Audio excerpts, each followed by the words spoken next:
What's up, YouTube? Vengeful Sorrow here once again, and today I'm going to be giving you my honest thoughts and opinions about a game that the whole gaming community has been in a buzz about for the last few weeks. That game I'm talking about is BioShock Infinite. Now, the date is April 16th, 2013 right now, and this game came out March 26th of 2013, so I believe it's 3 weeks now that this game came out. I did beat the game a little over 2 weeks ago, but I just had to collect my feels, man. But no, really, it's just because I've been lazy and I haven't made this video. But BioShock Infinite is a game that has been in development for quite some time. I believe I've had $5 down at GameStop for the reserve for about 2 years now. I paid it off about a week before the game came out, but this game's been in development for a long time, and it kept getting delayed and delayed and delayed. But did it live up to the hype? Short answer, yes. Long answer, hell yes. And I'm gonna tell you why. This game combines storytelling with awesome gameplay that I haven't seen since probably Red Dead Redemption, and that was about 3 years ago now, I think.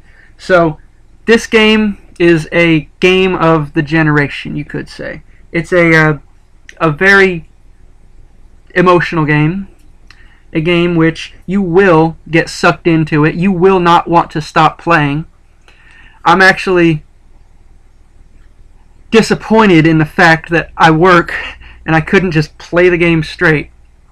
But I work like 60 hours a week, so I really couldn't. I'm lucky, even though I got to put in about 20 hours into it in about a week's span. But I did beat it in about a week. So, I actually have a list of things to talk about.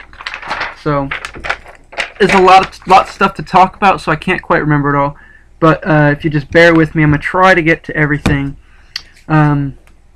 Alright, so let me start off by saying that this is Booker DeWitt, and he had been given a task to rescue the princess Elizabeth. So it's pretty much a Mario game visualized in 3D, and of course it's longer than like 2 hours long, like a Mario game, earlier Mario game is. But yes, she really is a princess because she's gorgeous. I've never loved a female character in a game so much, ever, really. She's gorgeous, and she's so well developed. Not necessarily in her breasts, but in her personality. They flesh her out very much, very nicely, and you're definitely rooting for her and for Booker DeWitt to make it out of City Columbia. And in the process of being given this task, he goes into a lighthouse. It's pretty much the same exact intro as BioShock 1, but in BioShock 1 you go down into Rapture. In BioShock Infinite, you go up into the City of Columbia, and that's really nice. It's a real homage to the original game. I loved playing through the intro to this game. So let's see. Once you arrive in the Sky City of Columbia, you will see the story will progress in certain ways. The intro to the game is all about the religious aspect of these people. They praise and worship Zachary Comstock for his vision to put a city in the sky, and that's pretty much the first few levels once you're up in the sky. Now, after that, you'll see the racist aspect of most of the people living in this town, because the game is set in 1912, so that was pretty much common practice back in the day. So it's not really making a unrealistic city. It's just honestly showing what it was like back in that time. And a lot of games don't do that. A lot of movies don't do that. And I praise the game for doing that. Now after that, you'll see the I don't know, it goes along with this racist aspect.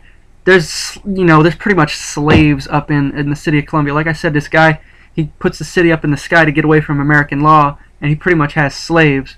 Now in the game, the dude who really runs the slave operation, he's like, oh yeah, you should be really lucky that you have a job here. A job.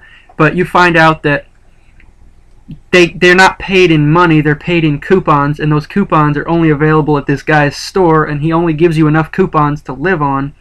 So it's pretty much slavery.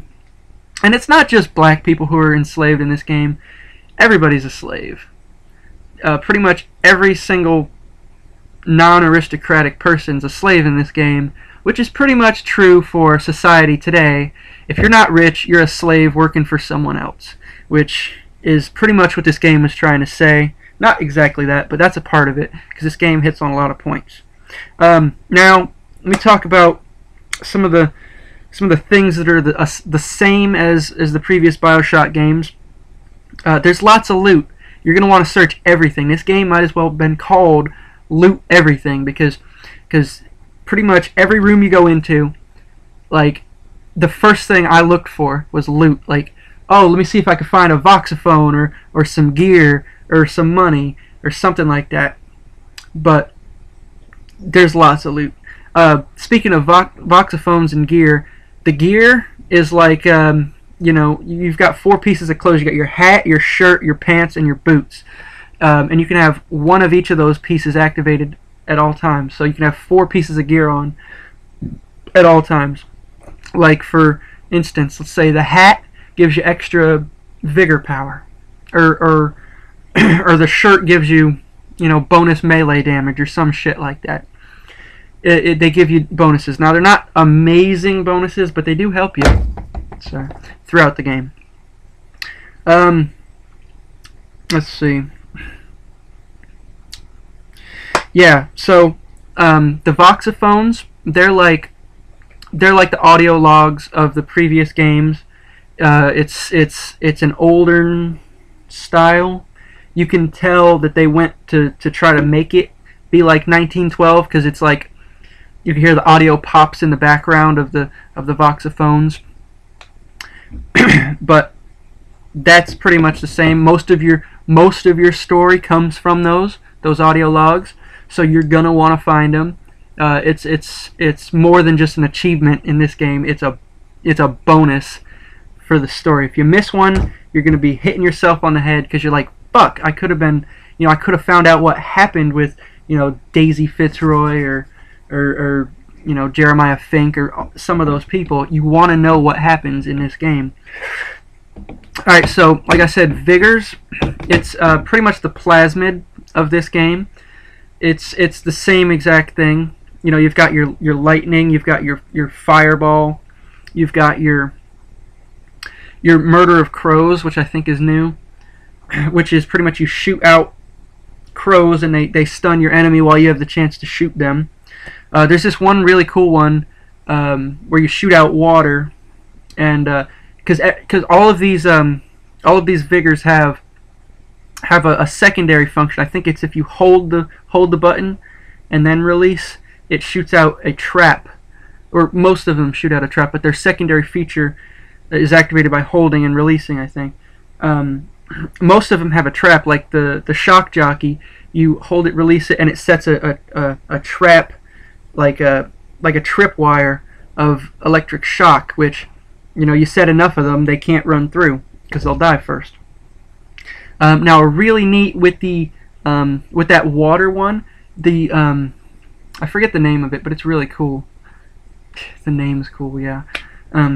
You shoot it at them, and it shoots out like a squid tentacle, and it wraps them up and pulls them in, so you can like shotgun blast them in the face, which is really neat. It's like If you ever played Bulletstorm, it's kind of like that. The leash where you can pull them in. That's pretty cool. Then there's a few more vigors. Actually, there's quite a few more vigors, but I can't remember them all off the top of my head. Now, Elizabeth, when you're going throughout the game, she's always involved in the battles, but she can't get hurt, which is a good thing because like Gears of War, which I just played recently, Gears of War Judgment, if one of your teammates is down, you have to revive them before they die, or else, boom, game's over. In this game, she doesn't even factor into getting knocked down or anything like that, which is really cool because you don't have to constantly worry about her. You can focus on, the battle rather than, oh, I'm across the map, I have to run to her, rather than focus on shooting dudes and stuff. So, that's cool. Now, also, she randomly, like, some rooms you walk in, she'll flip a coin to you, which turns out to be like 10 silver eagles or whatever they're called. But yeah, she'll give you money during battles. She'll throw out the vigor juice. I forget what it's called now. She'll throw out ammo, health, pretty much anything you're low on. She'll supply you with it. Now it's not infinite. She'll do it once or twice. But after that, you have to find it for yourself because she can't find everything for you. So, yeah. Now, also another cool ability she has is some like courtyards or open areas. They have like these tears that she can open up because she can see through to other dimensions, and sometimes she can pull things from the other dimension into yours. So, like, let's say there'll be a freight hook up on the side of a building. You hit X, and she can bring that through, and you can go up there with your skyhook thing, and you can change the battle. You can go from a different angle. You can get the drop on enemies. That's pretty cool. Now, also, she like there'll be like machine gun turrets that she can do that same thing with. She could pull those through, and then you could have a machine gun turret on your side to do that, to do the fighting for you, or as a distraction or something like that. Now, speaking of that skyhook thing, there are sky rails which dot around the city. They circulate everywhere, and they're really neat because you can like I said, you could change the pace of the battle. You can go up, go pretty much anywhere on the map now easily with these skyhooks, and you can jump off of them and jump down and attack enemies. And I think it's like an instant kill on certain enemies, which is cool. And some of those gear I was talking about earlier, you can have bonuses with that, like with your boots. I think there's a gear piece where if you do a sky attack, you can like hit a radius of enemies, fly back, or catch on fire, or something like that. So the skyhooks factor into the battles a lot. It's really cool, and they can bring you to different areas on the map fairly easily. Now, there's also tons of new enemies. Gone are the big daddies, replaced by handymen. Now, they're tough. They are really tough, but if you know how to kill them, they're not. They have an open heart area, so pretty much you just shoot them there. Like if you have a sniper rifle, shoot them from afar, but those guys don't really like to stay far away. They like to get close, so you just shotgun them in that area, which is really your best course of action. So, what else? There's also other new enemies like sirens. There's flaming enemies and stuff like that. It's all really cool. The Carnival of Friends is back. If you those stores that you can buy things from. This game is the dollar bill, and my favorite line from the whole entire game: "I appreciate a lady who appreciates value.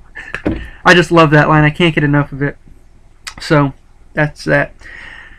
That's pretty much the gameplay of the game. I didn't get too much into the story. Just know that it will suck you in, and you will not want to stop playing this game. It's got a great balance of story and gameplay, and I love them. 2 thumbs up. Now, some of the things that were not up to par or not to satisfaction, I did find one bug, and it wasn't, I don't even know if it's guaranteed to happen in the same spot every time, but there was a big battle, and my frame rate dropped to like, I don't know, like 10 frames a second or something like that, but it was choppy.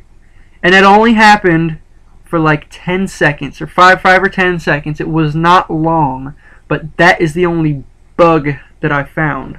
And that is a good thing, because this game was in development for like 2 or 3 years, and to have only one bug that I found on my playthrough that necessarily wasn't guaranteed to happen on everybody's game, that's a good thing, and I applaud them for that.